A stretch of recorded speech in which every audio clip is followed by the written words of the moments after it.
Well, hello, everybody, and welcome back to today's edition of the Strictly Muscles Chronicles. Thanks for taking time out of your day to watch today's video. I've been doing this for a little bit over a week, and I just realized that when I started this, I was just sending this out to clients, and then I was told to share it. So obviously, I did that, but I haven't told anybody about like who I am or what I do. But my name is Martin Kempston. I am the owner of Strictly Muscles, obviously, and essentially my focus is on using personal training, nutrition coaching, muscle activation techniques to help men and women between the ages of 40 and 75 live healthy, physical, independent lives. So I put this together as a way to reach out to them, but then it's spreading because we can use YouTube and it just gets shared that way. So I appreciate everybody sharing these links, and now you have a little bit better idea of who I am and what I do. If you're interested in working with me, go ahead and check out my website, strictlymuscles.net. For nutrition this week, let's go ahead and build on what I talked about on Monday. The skill for the week is to be more aware of our hunger and fullness cues and really working on eating till we're 80% full, stopping when we're satisfied and not stuffed. So yesterday, I shared with you a couple strategies around eating slowly to help with your being to get more in tune with that hunger and fullness cue. And I'll be honest with you, that eating slow is tough. I've been a personal trainer for 20 years, so a lot of times in between clients, I'll just wolf down a meal and then go out to training with them. So it's taken me. I've realized this is something that I can work on.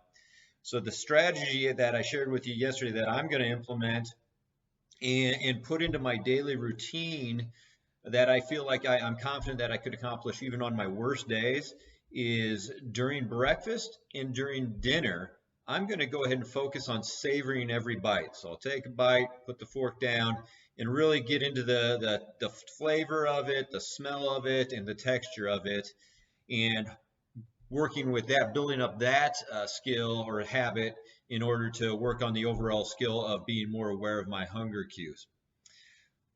The additional activity or strategy that I wanted to share with everybody today for getting more in tune with their hunger and fullness cues is to eliminate distractions while eating. So think of your phone, TV, and eating while you're working. Those are three big strategies three distractions that I could think of that would get in the way of you being aware of yourself when you're eating.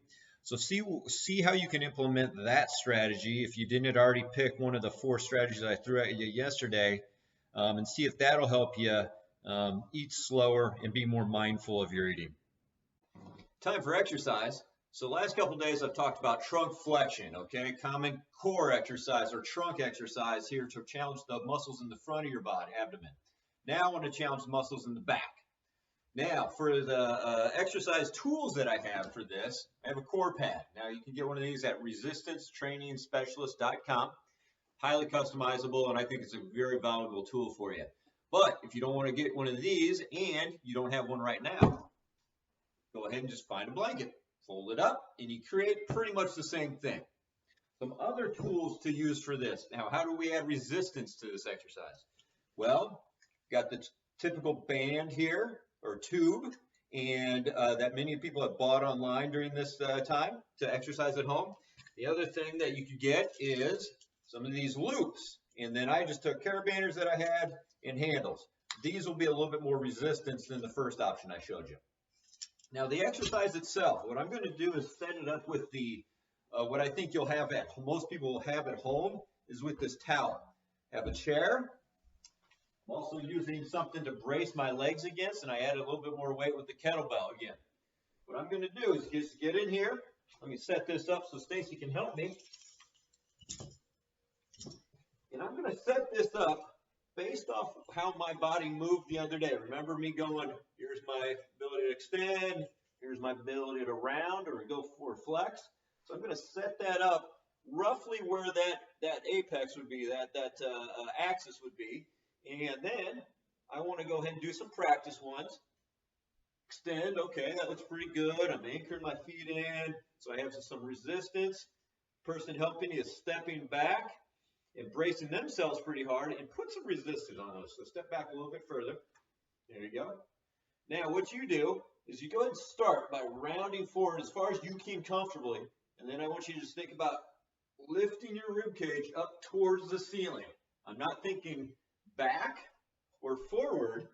I'm thinking sliding the bottom of your rib cage towards the ceiling, pause there, and then rounding it forward. Okay? So we're working on this extension, trying to get your back muscles challenged here rather than just focusing on the front muscles. Try that out. Now, again, just like every other exercise, we're going to go ahead and just do it for a challenge for you. That's going to be very individualized. So that's why I don't give any specifics on that. I want you to go to a point where you feel like you did something, but you're not exhausted. Because if you get exhausted, you get sloppy with it. And remember, it's about the execution of this thing more than it is about how many reps and sets you do. Thank you for paying attention to today's exercise tip. Look forward to sharing another one with you tomorrow. So for today's mindset focus, I want to share with you a concept that was coined by Jim Collins, who's the author of Good to Great. I'm sure many have read that book. I actually haven't. It's been on my list for a number of years, but this is encouraging me to find it and start reading it. But he coined the phrase, the Stockdale Paradox. And in this article that I'm going to share with you, I want you to read through it, and it explains it a little bit more.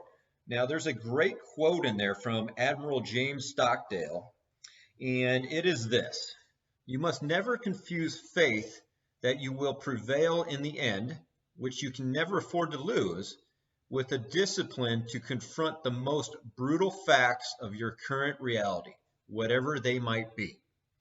Now, the link that I want to share with you, and I'll put this in the episode description, but you can look it up. It's bigthink.com.